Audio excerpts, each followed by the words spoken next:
सुलता महाराणा। आप सबका स्वागत है मेरे YouTube channel SM education the educational platform पर। आज हम MST9 कहानी स्वरूप और विकास अध्याय 1 कहानी के सिद्धांत और स्वरूप के जो प्रश्न 16 था, गद्य विधाओं का सामान्य परिचय देते हैं, उसका वर्गीकरण कीजिए। तो हमने 2 वीडियो में उपन्यास और कहानी, नाटक, रेखाचित्र, आत्मकथा, संस्मरण और ललित निबंध पढ़ चुके थे। तो इस वीडियो में हम फीचर्स और रिपोर्टाज के बारे में जानेंगे। तो देखते हैं फीचर क्या होता है।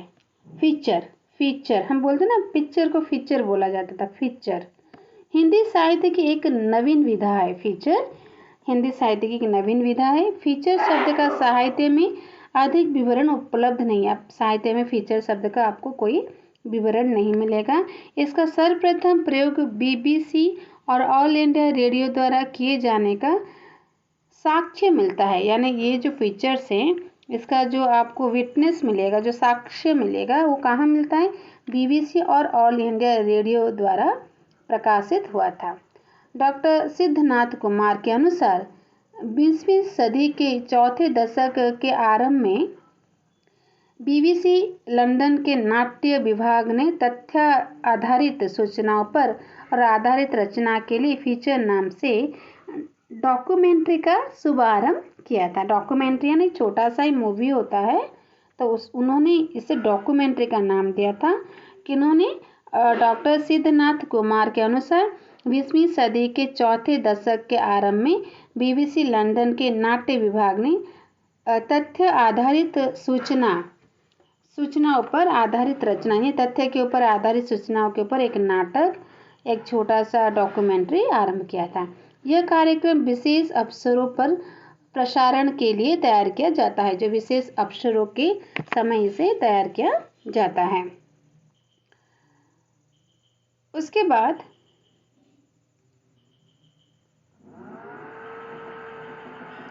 हिंदी में भी जब आकाशवाणी के माध्यम से ऐसे कार्यक्रमों जैसे कि स्वाधीनता दिवस और रविंद्र दिवस और प्रसाद जयंती आदि की आवश्यकता पड़ती है, तो BBC के अनुकरण पर रेडियो फीचर तैयार और प्रसारित किए जाने लगते हैं। आरंभ में फीचर प्रोग्राम का अर्थ विशेष कार्यक्रम ही था। फीचर प्रोग्राम का अर्थ क्या कहा जाता था? विशेष कार्यक्रम ही कहा जाता था। उसके बाद धीरे धीरे उसके अंतर्गत वे सभी रचनाएं आने लगी जो रेडियो टेक्निकी की दिशा में कुछ नए प्रोग्राम के लिए लिखी जाती थी। प्रयोग आधारित इन कार्यक्रमों का रुझान कल्पना प्रधान रचनाओं की तुलना में तथ्य पर आधारित रचनाओं की ओर अधिक था।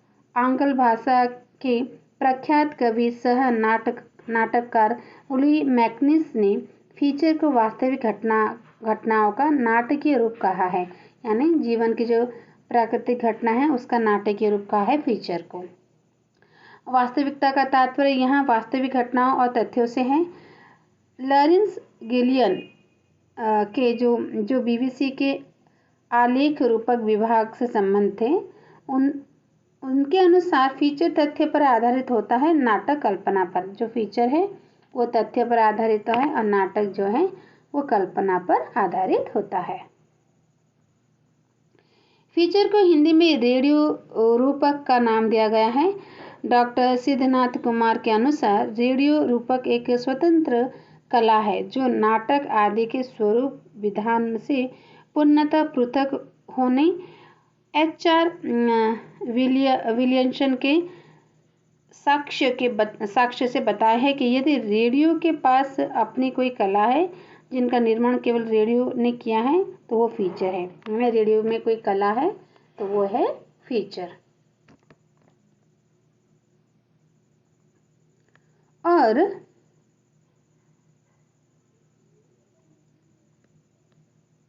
जो नाटक आदि के स्वरूप विधानों से पूर्णतः पृथक। उन्होंने HR विलियम से साक्ष्य से बताया कि यह रेडियो के पास अपनी कोई कला है तो वो है केवल फीचर, तो वो फीचर है। और रेडियो फीचर में सभी प्रकार के वास्तविकताओं का नाटकीय ढंग से प्रस्तुतिकरण किया जाता है। फिर आते हैं रिपोर्टाज। यह फ्रेंच भाषा का शब्द है। रिपोर्टाज एक फ्रेंच भाषा का शब्द है। अंग्रेजी का रिपोर्ट शब्द इसका पर्याय है। द्वितीय विश्व युद्ध के समय युद्ध की घटनाओं को जो रिपोर्ट या विवरण कुशल पत्रकारों द्वारा प्रस्तुत किए गए उनसे रिपोर्टाज शैली की एक साहित्यिक विधा प्रचलित हुई। यह विधा समाचार पत्र की ही देन है। यानी रिपोर्टाज जो है एक फ्रेंच शब्द है। अंग्रेजी का रिपोर्ट शब्द इसका पर्याय है, जो रिपोर्ट करो।